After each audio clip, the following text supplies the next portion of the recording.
Very evening guys, मसीह में आप सबकी सलामती हो। खुदावंद आप सबको हिकमत दे। आमीन। सो आज जो हम चीज़ सीखेंगे वो है बड़ी मज़े का टॉपिक है। आप सबको मज़ा आएगा। ये असल में एक सीरीज़ मैंने शुरू कर रहा हूँ। इसका आज पहला पार्ट है। इस सीरीज़ का नाम है knowing the God of the Bible beyond the Bible. मतलब जो बाइबल का खुदा है उसको जानना बाइबल के बाहर से, मतलब बियॉन्ड द बाइबल, बाइबल के बाहर। तो ओरिजिनल मैंने जो सीरीज शुरू की थी वो knowing the Bible beyond the Bible थी। इसमें मैंने ऐड कर दिया कि knowing the God of the Bible beyond the Bible. मतलब बाइबल में जिस खुदा का जिक्र है उसको आप बाइबल की मदद के बगैर कैसे जान सकते हो। आमीन। सो ये मैसेज जो है वो थोड़ा कंट्रोवर्शियल होगा और मुझे पता है बहुत से लोग मुझे पसंद नहीं करेंगे, मगर who cares? मतलब I know people will hate me, but हम यहाँ देखो, हम दोस्त बनाने नहीं आए दुनिया में। हम सिर्फ ना हम दोस्त बनाने आए हैं, ना हम बंदों को खुश करने आए हैं। हम सिर्फ हमारी के जो राफा की जो देखो कोर क्रक्स है, क्रक्स बोलते हैं, जो उसका हार्ट है, दिल है राफा का, वो है खुदावन के लवर्स पैदा करना, खुदावन के आशिक पैदा करना। और वो लोग जो कुछ भी करने के लिए तैयार है कि वो खुदावन को खुश कर सके, ना कि बंदों को। तो हम दोस्त बनाने नहीं आए, हम सिर्फ खुदावन को खुश करने आए हैं। आमीन आमीन।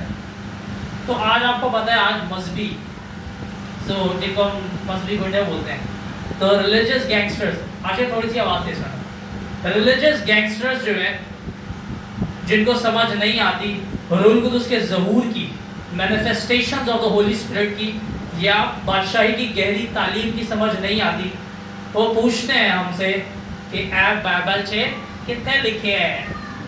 तो पूछते हैं कि हमें दिखाओ कि ये बाइबल में कहाँ लिखे हैं। तो दे आस्क के मतलब जिनको देखो मैनिफेस्टेशन की समझ नहीं आती, जो ना समझ लोग हैं, वो पूछते हैं कि हमें बताओ ये बाइबल में कहाँ लिखे हैं। तो उनका सिंपल सा आवाज़ है, हम नहीं बता रहे आपको, जाओ खुद जानो।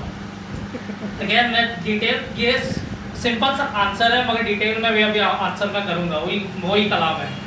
सो आपको पता है बाइबल जो है एक किताब नहीं है असल में। आपको पता है ओरिजिनल बाइबल क्या थी? किसी को पता है कि बाइबल असल में मतलब कैसे बनी? तो मैं आपको थोड़ी सी हिस्ट्री भी बताऊंगा और इसका थोड़ा सा मुकाशवा दूंगा कि असल में बाइबल कैसे हमारे तक पहुंची। The Bible is not a book that you read and look only for validations. तो मतलब बाइबल वो किताब नहीं है जो सिर्फ वो किताब नहीं है कि जिसको आप ढूंढो, आप उसको पढ़ो और उससे आप वैलिडेशन, कलाम का सबूत ढूंढो, या खुदावंत के मौजूदगी, खुदावंत के मौजूद होने का या जिंदा होने का सबूत ढूंढो। तो बाइबल सिर्फ वो किताब नहीं है। बाइबल एक वैलिड सोर्स ऑफ ट्रुथ है। सोर्स ऑफ ट्रुथ का मतलब है कि एक चीज़, ऐसी चीज़ जिससे आप सच को वैलिडेट कर सकते हो, मगर वो सिर्फ सोर्स ऑफ ट्रुथ नहीं है कि प्रूफ कर सके कि खुदावंत जिंदा है और वो सच्चा है। And true and living, you don't only read Bible, तो मतलब सिर्फ बाइबल नहीं, मगर आपको पता है कि वो और उसके अलावा कौन सी चीज़ है जो आपको सोर्स ऑफ ट्रुथ बन सकती है और वैलिडेट कर सकती है, वो है encounter. You not only read Bible for a source, as a source of truth और validation of the word, rather you also need an encounter या साइन के खुदावंत की मौजूदगी का साइन। आपको पता है देखो, जो जिंदा है वो बोलता है, वो नजर आता है। तो अगर खुदावंत जिंदा है तो सिर्फ बाइबल पढ़ के आप उसको साबित नहीं कर सकते। कलाम में लिखा है कि खुदावंत ने साइंस एंड वंडर्स के साथ अपने कलाम को साबित किया। ये अमाल की किताब में लिखा है। तो रसूलों ने बोला कि हमने जो देखा है और जो हमने सुना है, हम उसका कैसे प्रचार ना करें। तो उन्होंने ये नहीं बोला जो हमने पढ़ा है, उन्होंने बोला what we have seen and what we have heard, how can we not say about it. हम कैसे उसको बना बताएं। तो आज देखो, आज रसूल तो नहीं है, ओरिजिनल 12 तो नहीं है, मगर कुछ हैं जिनको खुदा ने खड़ा किया है। तो आज मैं बोलता हूँ कि देखो, जो हमने सीखा है और जो हमने समझा है, हम उसे कैसे बयान ना करें। सिर्फ हमने देखा नहीं है, जो हमने सीखा है खुदावत से और उसके बंदे से, और जो हमने समझा है, हम क्यों वो बयान ना करें। तो आज मैं वो बयान करूँगा कि आप कैसे खुदावन को जान सकते हो बाइबल की मदद के बगैर। How be knowing the God of the Bible beyond the Bible. So तो आपको पता है कि आपको सिर्फ कलाम की जरूरत, बाइबल की जरूरत नहीं है कि आप जान सके खुदावन जिंदा है। आपको पता है बहुत से गैर कौमी हैं, उन्होंने बाइबल नहीं पढ़ी, मगर एक खुदावन की विजिटेशन उनको हुई। मतलब हमारे पास बहुत से तजर्बे हैं, खुदावन फेस टू फेस उनको नजर आया, ख्वाब रोया या इवन फिजिकल में, और वो मसीहत उन्होंने खुदावन को कबूल कर लिया। उसके बाद उन्होंने बाइबल पढ़ी। मगर बाइबल ज़रूरी है, पर it is not only the valid source of truth. वो है सोर्स ऑफ ट्रुथ, मगर उसके द्वार भी आप खुदा, उसके बगैर भी आप खुदा को जान सकते हो। ये बहुत कंट्रोवर्शियल वीडियो का मैसेज होगा, मगर यही सच है। तो you know, so you not only need Bible, rather encounter or sign from the Lord and continuous fellowship to understand and develop the nature of God, so that you no longer require any sign or encounter to prove God is true. ये जो मैंने English में बोला, इसका मतलब है कि आपको सिर्फ कलाम की ज़रूरत नहीं है, बल्कि आपको तजर्बे, खुदावन के साथ तजर्बे की ज़रूरत है। साइन, खुदावन आपको तजर्बों के थ्रू साइन देगा, और कंटिन्यूस आपको खुदावन के साथ रफाकत की ज़रूरत है, ताकि आप खुदावन को समझ सको और उसकी नेचर, उसकी जो खसलत है, उसको आप अपने अंदर डेवलप कर लो, कि अब आपको नो लॉन्गर आपको किसी साइन की ज़रूरत नहीं है कि आप जानोगे खुदावन जिंदा है या खुदावन सच्चा है। तो बाइबल आपको इंफॉर्मेशन देती है कि आप अपना ईमान रखो उस इंफॉर्मेशन पे और प्रेस इन करो, ताकि रूल कुदुस आपको डिटेल्स दे सके। एक होती है इंफॉर्मेशन, एक होती है डिटेल्ड एक्सप्लेनेशन। कलाम आपको इंफॉर्मेशन देता है कि हाँ, मूसा को खुदावन पहाड़ी पर नजर आया, मगर अगर आप गहरे में उतरो, रूल कुदुस के साथ प्रेस इन करो, तो क्या पता रूल कुदुस आपको उस मकाम पे ले जाए और आप वो भी देख लो जो कलाम में नहीं लिखा। उसको कहते हैं detailed explanation. Amen. So Bible just give you records, recorded information in the physical. Bible जो है फिजिकल के अंदर ये जो जिस्मानी आलम है, इसके अंदर वो डिटेल्स रिकॉर्ड करता है। बाइबल डिटेल्ड रिकॉर्ड्स रखता है फिजिकल के अंदर, मगर जो उसकी अंडरस्टैंडिंग है वो रूहानी आलम में पड़ी हुई है, जो कि रूल कुदुस रिवील करता है। आमीन। तो अब मैं ओरिजिन्स पे बात करूंगा कि the Bible was not as we see today as book of books. जो कलाम आज हमें मिलता है उसके अंदर बहुत सी किताबें हैं, मगर आपको पता है वो किताबें ऐसी नहीं थी जो अभी हमें मिलती है। ना उनका कोई ऐसा जो था वो ऑर्डर था कि पहले हम पढ़ते हैं पैदाइश के बाद करूज के बाद फिर इस्तिश्ना की किताब, ऐसे। तो उनको ऐसा ऑर्डर भी नहीं था। ये आज जो हमें जिस सूरत में मिलती है वो बाद में आई, मगर इससे पहले कलाम क्या था वो बताऊंगा मैं आपको। तो वो क्या था, असल में वो इंफॉर्मेशन थी, वो डेटा था जो कुछ बंदों ने देखा। मेरी बात गौर से सुनिएगा। बाइबल क्या थी, हमसे पहले जो हम आज मॉडर्न डे की बाइबल की बात नहीं कर रहा, जो हमसे पहले लोग थे, पुराने एहतनामे के लोग, उनके लिए कलाम असल में वो क्या था, वो इंफॉर्मेशन थी, डेटा था, जो उन्होंने देखा, जो उन्होंने सुना और जो उन्होंने तजर्बा किया खुदावंद के बारे में और उसके प्लान्स और उसके पर्पसेस के बारे में और उसकी राहों के बारे में, और वो उन्होंने लिख दिया। और वो क्या हमारे लिए बन गया, जिसको हम बाइबल बोलते हैं आज। तो जो खुदावन के प्लान्स थे, जो खुदावन के मंसूबे थे, जो खुदावन ने बंदों के ऊपर रिवील किए, खुदावन के जो प्लान्स और पर्पसेस थे, वो आज हमारे लिए नबूवतें बन गई। और जो खुदावन की राहें थी, वो खुदावन का करदार और उसके कानून बन गए उसके साथ चलने के लिए। आमीन। तो आपको पता है जो आदम के गिरने के बाद जो लोग थे, उनके पास ये कंपाइल्ड बुक नहीं थी जो आज हमारे पास है। उनके पास ये कंपाइल्ड डेटा नहीं था खुदावन के बारे में और उसकी डीलिंग्स, कि खुदावन ने कैसे कैसे बंदों के साथ डील किया। उनके पास कोई पेज नहीं था कि वो प्रूव कर सके खुदावन जिंदा है, कि खुदा जिंदा है, वो एग्जिस्ट करता है। यू नो व्हाट, उनके पास एक ही चीज़ थी, ना उनके पास कोई किताब थी, ना उनके पास कोई रिटन डेटा था, उनके पास सिर्फ एक ही चीज़ थी। यू नो व्हाट, जो आज हमारे ईमानदारों के पास बहुत कम है, जो उनके पास होगी। उनके पास रिश्ता था और वही रिश्ते वाले लोगों ने आगे जाके खुदा उनके बारे में बताया। They had only relationship. देखो आदम जो था, आदम खुदा बाप बेटा उनकी तो उससे मिलता था, जो गार्डन ऑफ ईडन था। और उसके बाद आदम ने अपनी औलादों तक वो डेटा पहुंचाया कि खुदावंद ऐसा है, और उसके बाद उसकी औलादों ने वो आगे तक डेटा पहुंचाया।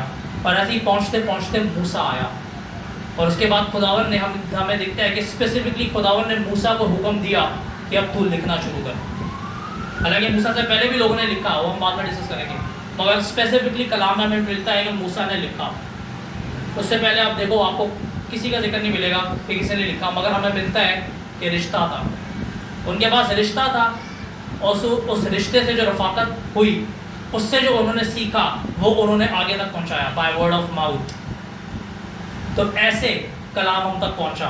They had a relationship with the living God and a knowledge of God, और वो खुदावंत को एज अ पर्सन जानते थे, ना कि एज अ कॉन्सेप्ट। वो खुदावंत को अपने दरमियान एज अ पर्सन जानते थे कि एक शख्सियत है जो एग्जिस्ट करती है, जिससे आदम मिला है, और उनके पास नॉलेज थी, वो डेटा था जो आदम ने आगे ट्रांसफर किया, वही नस्ल दर नस्ल चलता गया। तो इट वॉज मोसेस, हम देखते हैं कि मूसा था जिसको स्पेसिफिकली खुदावन ने कलाम किया कि अब तू लिख कि इसराइल के साथ, खुद सिर्फ इसराइल के साथ नहीं बल्कि खुदावन ने उसको पास्ट भी दिखाया कि कैसे दुनिया बनी और कैसे आदम का फॉल हुआ और कैसे जो है इंसान गिरा। और मूसा ने वो सारी चीज़ें लिखी, और खुदावन ने लिखवाया मूसा से कि तू लिख इसराइली मैंने कैसे अपने जोरे बाजू से इसराइल को बाहर निकाला है, और मेरी क्या डीलिंग्स रही है सन्स ऑफ इजराइल के साथ, ताकि ये उनके लिए साइन हो और ये कलाम उनकी नस्ल तक पहुँचे, ताकि जब इनकी नस्लें पैदा हो तो उनको पता हो कि हमारी ओरिजिन्स क्या हैं। आमीन। तो इजराइलाइट्स को, इसराइलियों को खुदावन ने कमांड किया कि तुम अपने बच्चों को सिखाना कि कैसे खुदावन ने तुम्हें जो है इस मिस्र से निकाला है अपने जोरे बाजू से, कि कैसे खुदावन ने ग्रेट साइंस एंड वंडर्स के साथ तुम्हें मिस्र से निकाला है, ताकि तुम्हारे बच्चे मुझे भूले ना। मगर अफसोस की बात, इसराइली खुदावन को भूल गए। आमीन। तो हम देखते हैं कि children of Israel were told, उनको खुदावन ने बोला कि तुम अपनी जो जर्नी मिस्र में गुजरी, मिस्र से कनान तक की जो तुम्हारी जर्नी थी, वो तुम अपने बच्चों को बताना। द लॉर्ड गॉड डिलीवर्ड, और उनकी गलतियां भी खुदावन ने लिखवाई, ताकि जो नस्ल आगे पैदा हो वो गलतियां रिपीट ना करे। The Lord God delivered them with the mighty arm through his man Moses. तो सन्स ऑफ इजराइल को खुदावन ने लॉन्ग आफ्टर, मतलब आदम के बहुत सालों बाद, इसराइल के जो बच्चे थे इसराइली, उनको मूसा के थ्रू खुदावन ने बताया। The sons of Israel long after Moses knew who the Lord is. मूसा के बाद उन्होंने जाना कि खुदावंत कौन है, और इसराइली जानते थे कि खुदावंत कौन है। क्यों? क्योंकि माँ बाप ने बच्चों तक वो बात पहुँचाई। देखो, इब्राहिम का अहद था खुदावंत से, इब्राहिम ने अपने बेटे इसहाक को बताया, और इसहाक ने आगे याकूब को बताया, और ये याकूब ने अपने 12 बच्चों को बताया, और वो नस्ल जानती थी कि खुदावंत कौन है। They knew who the Lord is, और वो डरते थे खुदावंत का नाम से। आपको पता है यहूदी जो हैं वो भी खुदावंत का नाम यावे, जो हम इतनी आसानी से बोलते हैं, वो लिखते नहीं हैं, इतना खौफ है खुदावंत के नाम का। So they knew who the Lord is, so they did not need any written, और उनको कोई written डॉक्यूमेंट की ज़रूरत नहीं थी कि वो जाने खुदावंत कौन है, क्योंकि उनके जहनों में ये बात डाली गई थी कि खुदावंत कौन है। Through what? Relationship, knowledge of relationship. So they knew who the Lord is, and they did not really need any written text to know who the Lord is. वो अपने बचपने से जानते थे कि खुदावंत कौन है, और उसके बाद मूसा ने लिख भी दिया किताबों में कि खुदावंत कौन है, और खुदावंत ने मूसा से कानून लिखवाए और अपनी अदालतें लिखवाई, ताकि लोग जो आगे नस्ल आए वो जाने कि खुदावंत की राहें क्या है, और वो इसराइलियों वाली गलती ना करें। सो मोसेस एज अ चाइल्ड, जो मूसा बच्चा था, तो फिरौन के घर में उसकी जो बेटी थी उसने मूसा को अडॉप्ट किया, और उसने एक आया रखी जिसको हम आज नैनी बोलते हैं। तो जो उसकी मूसा की ओरिजिनल मदर थी वो उसकी नैनी थी, और वो उसको दूध पिलाया करती थी, और साथ में वो उसको आके बताया करती थी कि तू कौन है, तेरा खुदा कौन है और तेरी कौम कौन है। तो मूसा जब बड़ा हुआ उसको पता था कि उसका खुदा कौन है और उसकी कौम कौन है। आपको पता है ये स्टिल प्रैक्टिस है, ये आज भी यहूदियों की प्रैक्टिस है।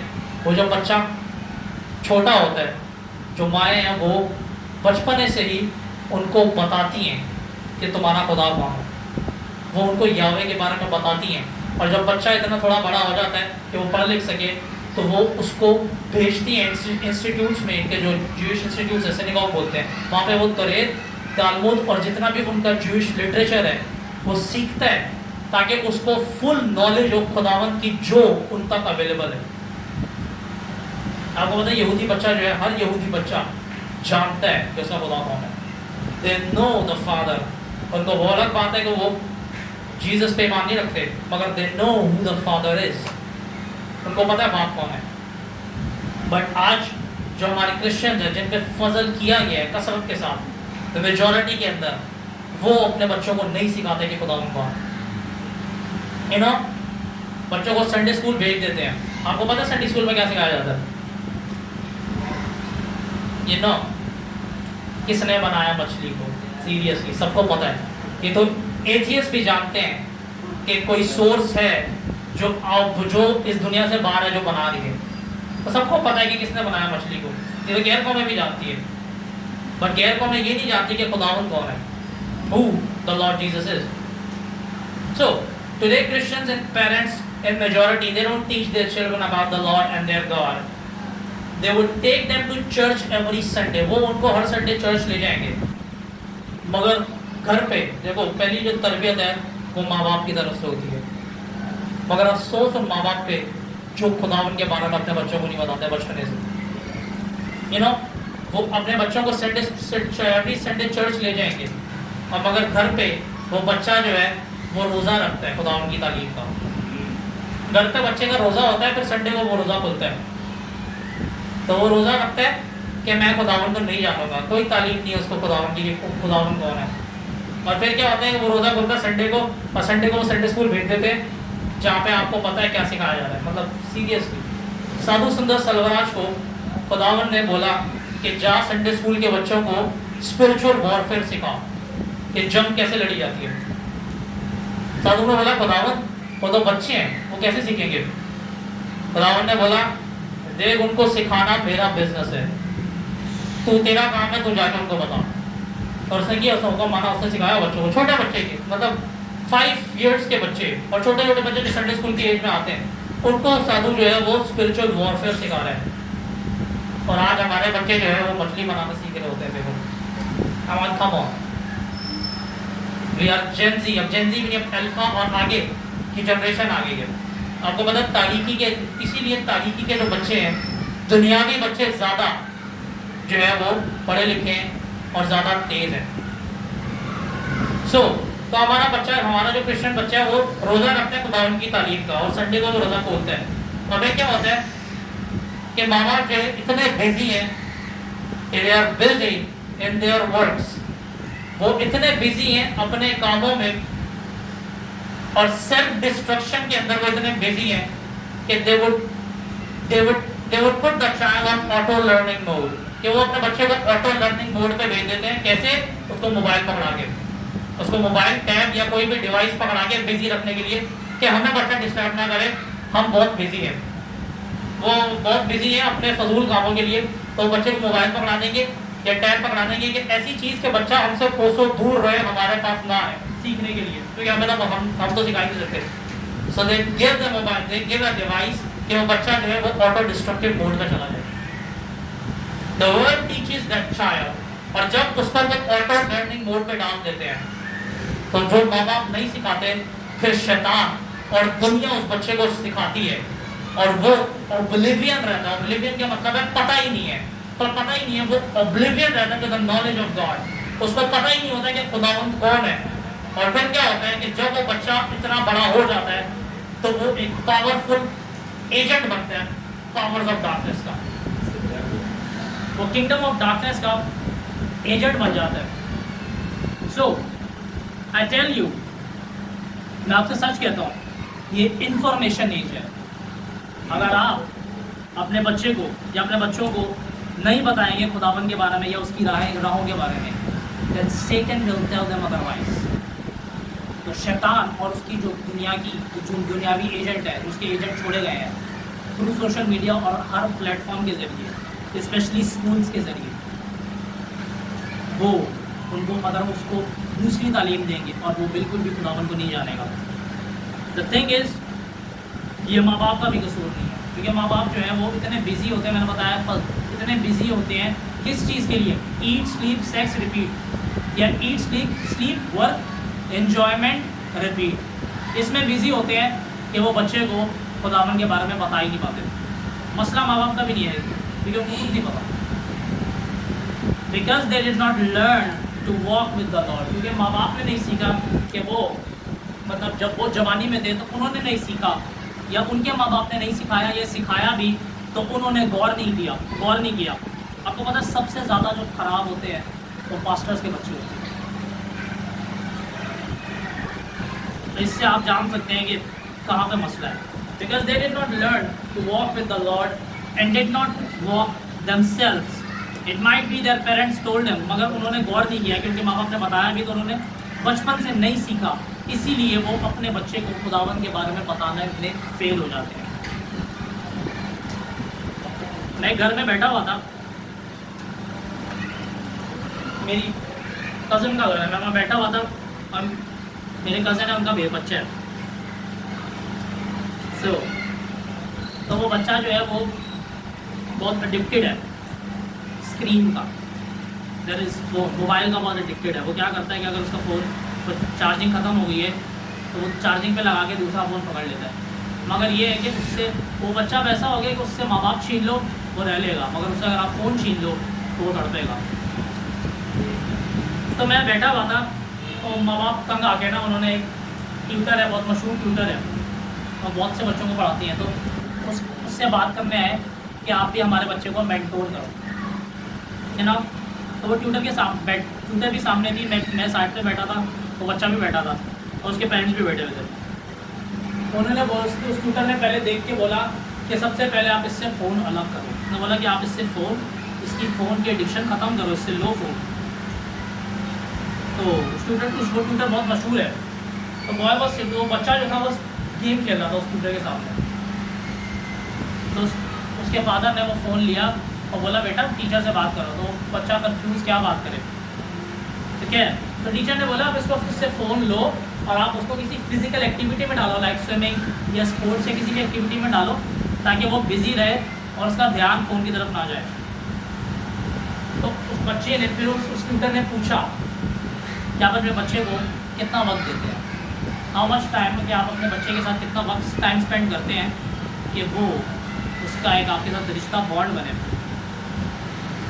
तो मगर माँ बाप, मैंने जैसे बताया कि वो बहुत बिजी थे कि वो अपने बच्चे को अटेंशन ना दे सके। They are busy so that their child does not require their attention, कि वो माँ बाप इतने बिजी थे कि वो ये नहीं चाहते थे कि हमारा बच्चा हमारी अटेंशन रिक्वायर करे, तो इसीलिए उन्होंने उसकी अटेंशन शिफ्ट कर दी मोबाइल की तरफ। और वो माँ बाप इतने बिजी थे अपने स्ट्रिक्ट डिसिप्लिन में, जो कि क्या है, eat sleep work entertainment repeat. ये उन माँ बाप का डिसिप्लिन था, मैं जानता हूँ पर्सनली। तो दिस सेट कि बस हम आगे सो जाते हैं, वाइफ भी जॉब करती है, उनके पास भी टाइम नहीं होता बच्चे के लिए, and she must pay attention to you. तो टीचर ने बोला आपको अपने बच्चे पे तवज्जो देने की ज़रूरत है, क्योंकि आगे जाके ये आपको बिल्कुल भूल जाएगा। The parents to keep their child busy, तो वो अपने चाइल्ड को बिजी रखने के लिए वो क्या करते हैं, उसको फ़ोन पकड़ा देते हैं कि वो हमें तंग ना करे। जिसको बोलते हैं खुदगर्ज, सेल्फ सेंटर्डनेस, कि पेरेंट्स खुदगर्ज हैं और सिर्फ वो अपना सोचते हैं, बच्चा तबाह हो रहा है। मेरे को गुस्सा भी आ रहा था, मगर मैंने कुछ बोला नहीं। मैंने बोला बच्चों को छोड़ो, माँ बाप को ज़रूरत है ट्यूटर की। मैंने बोला बच्चा तो सही हो ही जाएगा, माँ बाप को डालो मेंटोरशिप पे, कि इनको ज़्यादा ज़रूरत है डिसिप्लिन में आने की। तो इसीलिए देखो राफा का कानून है कि अगर नहीं पाल सकते तो मत करो। इट इज़ बेटर, इसीलिए कि अगर आप इस लायक नहीं हो कि आप अपने बच्चे को खुदावन की राह सिखा सको, तो इससे बेहतर आप बच्चे ना करो। और गहरी बात तो ये है कि इसमें बेहतर है कि आप करो ही ना। देखो बहुत गहरी बात है ये कि बहुत वाइज बंदा होगा कि वो कम रिश्ते बनाए। आखिरी दौर चल रहा है, मैं आपसे सच कहता हूँ कि इट इज़ वाइज कि आप जितने कम क्लोज रिश्ते बना सको बनाओ, क्योंकि आगे आगे जाके आप डिस्ट्रैक्ट हो सकते हो। आप अपनी कॉल और बिजनेस पर फोकस करो, बच्चे छोड़ो दो। क्योंकि देखो ना, क्योंकि बहुत मुश्किल है कि आजकल के माँ बाप के लिए जो दुनियावी हैं, जो वो खुदावन की, अगर देखो आप या तो आपकी बाप इब्राहिम जैसी हो कि आप अपने बच्चों को सिखा सकें खुदावन कौन है। अगर नहीं सिखा सकते हैं तो मत, आप खुद जानो खुदावन को और बच्चे छोड़ दो। तो द ट्यूटर, जो ट्यूटर थी, जिस ट्यूटर के बारे में मैं बता रहा हूँ, मज़े की बात यह है कि उसके अपने बच्चे खराब हैं। वो जो ट्यूटर है उसके बच्चे सिगरेट पीते हैं, वो ड्रिंक करते हैं और उनकी बहुत सी गर्लफ्रेंड हैं। तो इससे मैंने मतलब मैंने एक बहुत गहरा सच सीखा, मैंने एक ट्रेजिकल, एक अफसोसनाक मैंने सच सीखा, और वो सच है, a teacher may teach and build other children well but cannot tame his own child।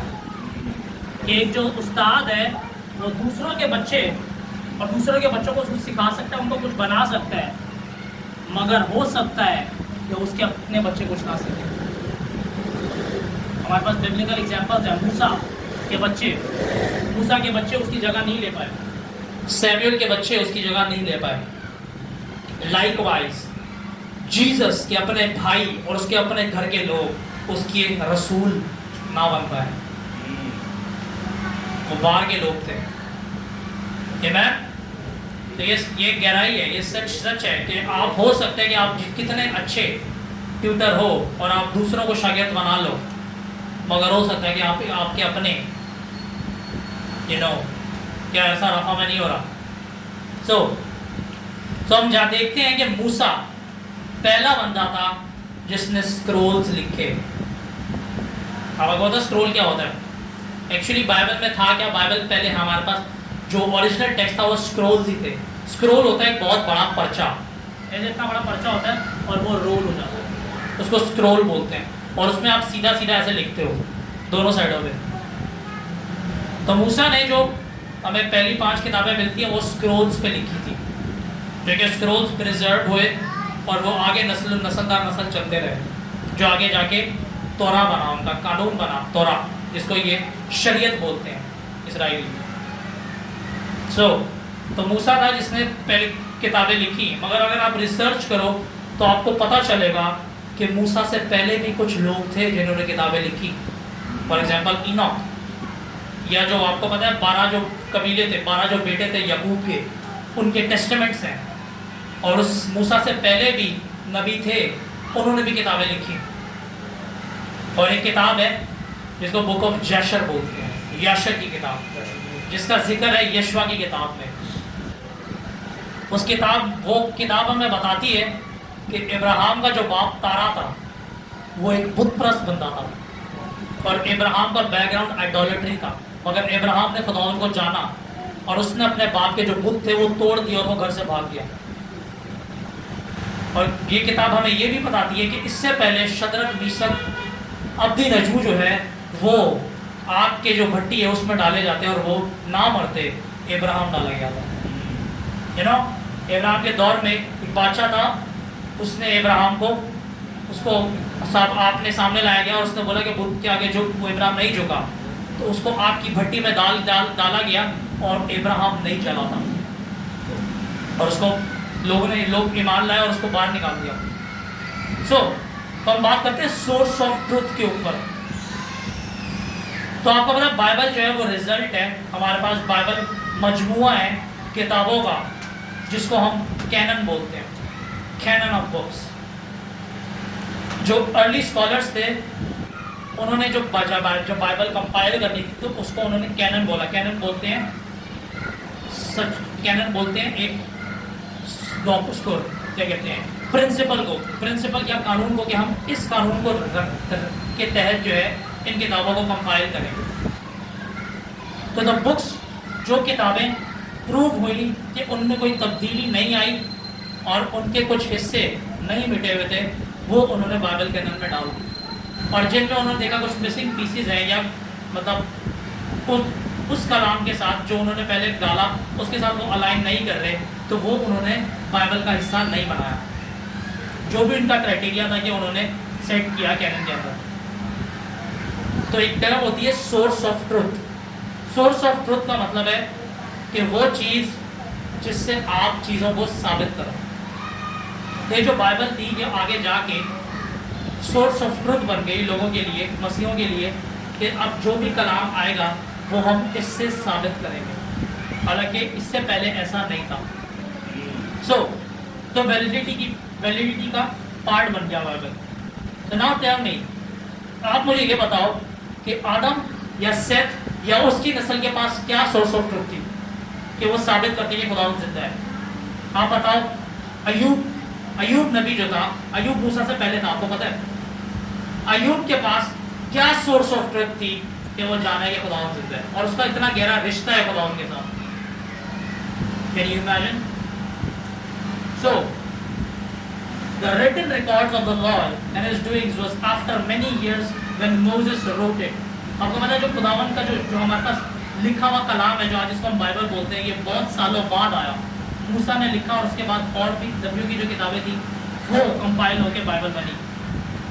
मगर क्या सोर्स ऑफ ट्रुथ थी उन लोगों के पास जिनके पास कलाम नहीं था? उनके पास रिश्ता था। उनके पास रिश्ता था और उनके पास वो लोग थे जो खुदावन के साथ चले थे। उनके पास वो लोग थे जो खुदावन के साथ चले थे और उन्होंने उनको खुदावन के बारे में बताया। Those who tell us where it is written, जो हमें बोलते हैं, आज बोलते हैं कि हमें बताओ ये कलाम में कहाँ लिखे है। आप उनसे सवाल पूछो, आप हमें ये बताओ बाइबल का वर्ड बाइबल में कहाँ लिखे है।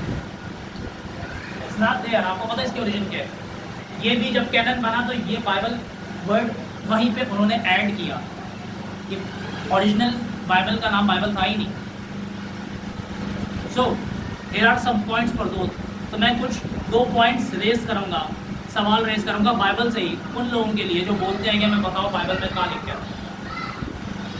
आपको पता है किसी नबी ने, कोई भी नबी या पैगंबर या कोई रास्तबाज बंदा पुराने एहदनामे में आपको नहीं मिलेगा जिसने बदरूहें निकाली है। मगर जब खुदावन यीशु आगे बदरूहें निकालने लगा तो मरकस उसकी पहले बात की 26 से 28 आयत में लिखे, फकी फरीसी बोले कि ये क्या नई तालीम है कि ये बदरूहें भी निकाल रहे हैं। तो वो एक नई तालीम थी उनके लिए। तो क्या अब मैं उन लोग से सवाल करता हूँ कि क्या तुम ये पेज फाड़ के फेंक दो कि ये पुराने एहदनामे में तुमने लिखा ही नहीं है कि किसी ने बदरूहें निकाली।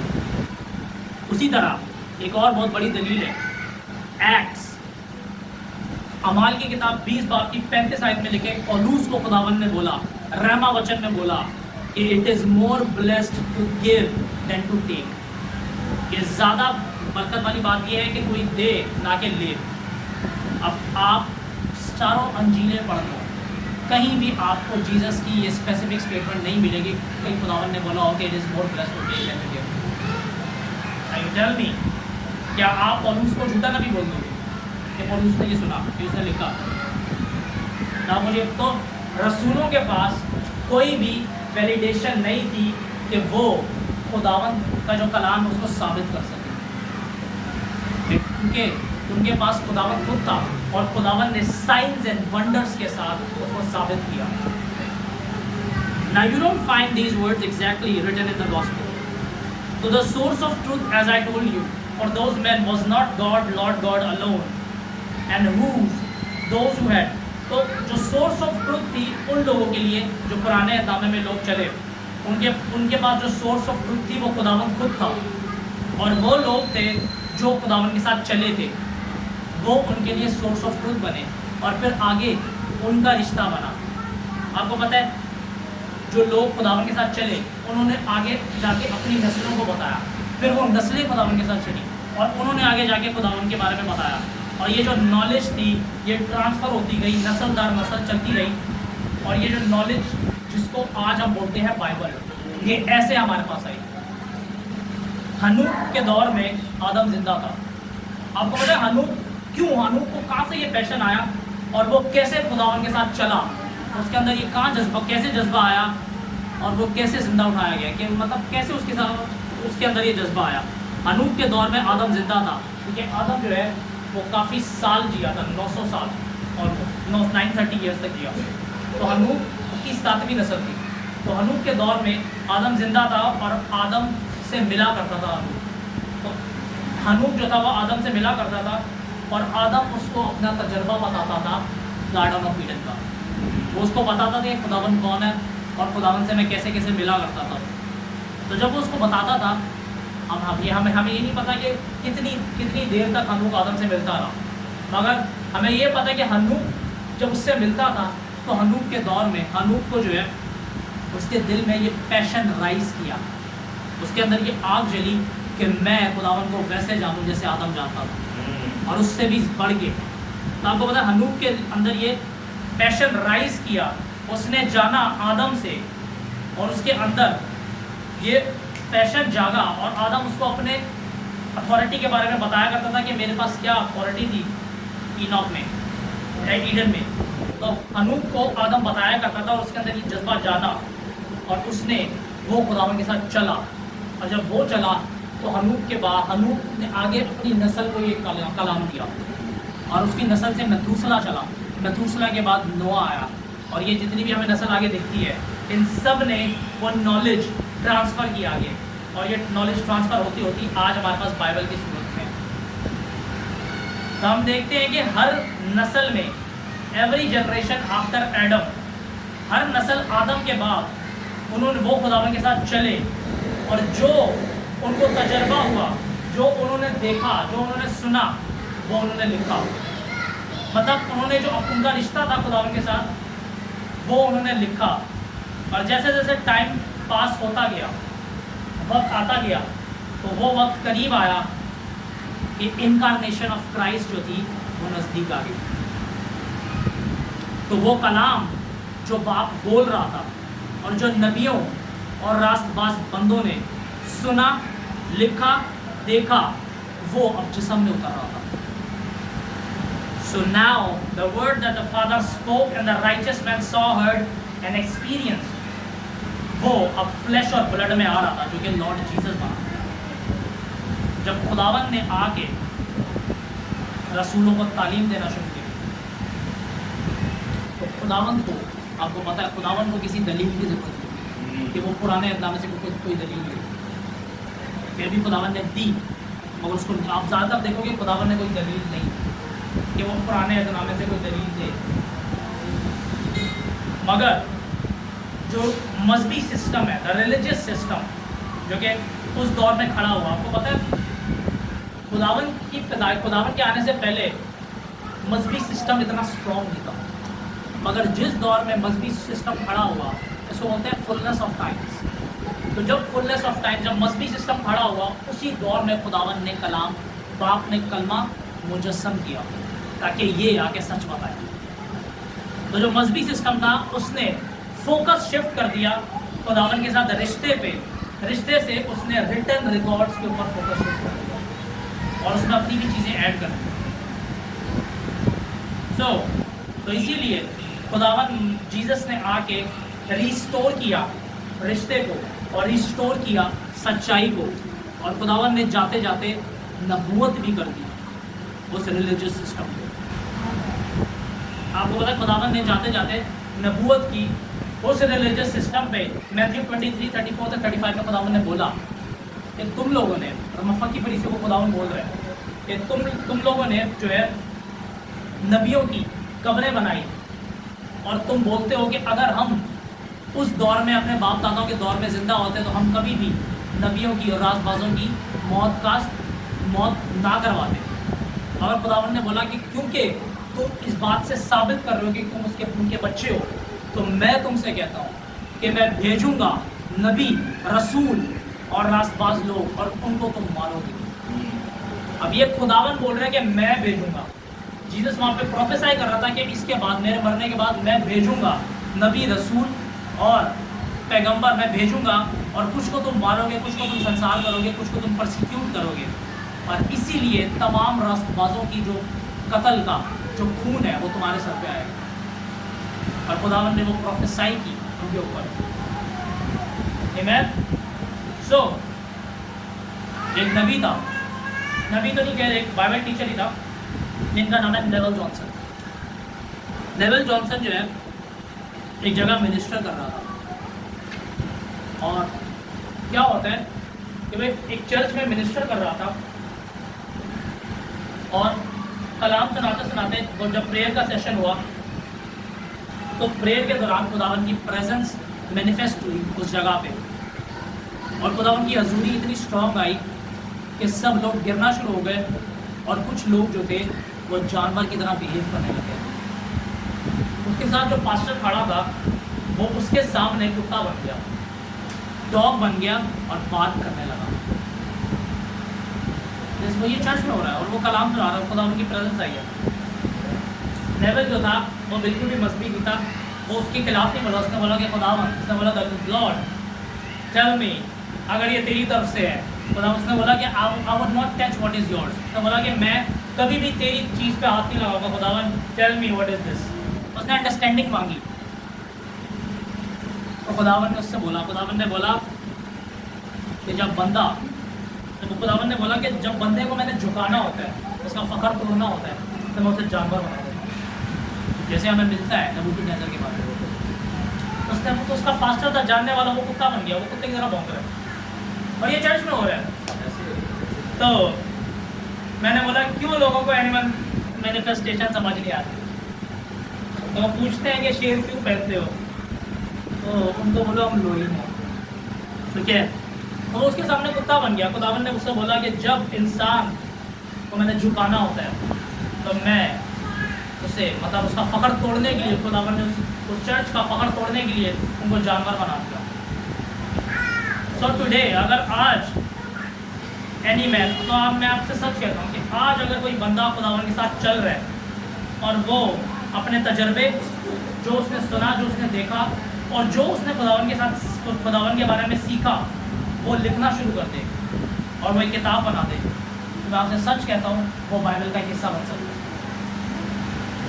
बस भी बोलेंगे कि ये तो ब्लास्फेमी कर रहा है, तो खैर देखो, जो ना समझ है उनको हम नहीं सिखा सकते, you know, they would say कि ये ब्लास्फेमी, और ये बेवकूफ़ अनलर्निंग मन जो है, उनको नहीं पता कि जो किताब तुम पढ़ रहे हो वो भी किसी का तजर्बा था, किसी ने देखा था, किसी ने सीखा था, सुना था, और कहीं गया था और उसने लिखा। तो अकल के अंधों वो भी क्यों पढ़ रहे हो? नहीं पढ़ो। तो मैं सच कहता हूँ कि अगर आज कोई शख्स जो गहरे में चल रहा है वो किताबें लिखना शुरू कर दे, जैसे पौलुस ने लिखी, रसूलों ने लिखी, तो वो बाइबल का हिस्सा बन जाएगा। आमीन। सो तो अगर कोई आपसे पूछता है कि हमें बताओ ये कलाम में कहाँ लिखा है, तो आप उनसे पूछो कि मेरी बात सुने सर, आप बताएं, आपको पता है सूरज से ज़मीन पे आने तक कितना वक्त लगता है लाइट में? आप उनसे पूछो कि आपको पता है कि आपके सर में कितने बाल हैं, तो बोलेंगे इस सवाल का उससे क्या ताल्लुक? तो उनको बोलो बेवकूफ़, जो तुम सवाल पूछ रहे हो उसका इससे क्या ताल्लुक? ये खुदा की बाइबल में कहाँ लिखा है? तो फजूल सवाल करने वालों को हम जवाब नहीं देते। तो क्या मैं इसको एंड ऐसे करूँगा, समझ गया? तो अगर वो परसिस्ट करें, वो बहस करें कि हमें बताओ कि कहाँ लिखा है, वो बोलेंगे ठीक है बता, हम उनको बोलो ठीक है हम बताएंगे, मगर हमारी एक शर्त है, हमारे साथ चलना होगा, और हम 1 घंटा गैर ज़ुबान, 1 घंटा जो है वो परसिस्ट चलेगी, 1 घंटा जो है वो फायर प्रेयर चलेगी, और 1 घंटा खुदावन का इंतज़ार करना पड़ेगा। उसके बाद अगर तुम्हें कुव्वत बची तो फिर हम बताएंगे कि कहाँ लिखा है। तो देखो, जो सीखने आया है, जिसको भूख है वो सीखेगा, मगर जो चबले मारने आए, जो मजाक करने आए, उसको हम जवाब नहीं देते। तो फिर अगर वो फिर भी परसिस्ट करे तो उसको बोलो, क्या गधा घोड़े को बता सकता है रफ्तार क्या है? तो उसको बोलो, क्या हिरन शेर को बता सकता है कि शिकार कैसे करते हैं?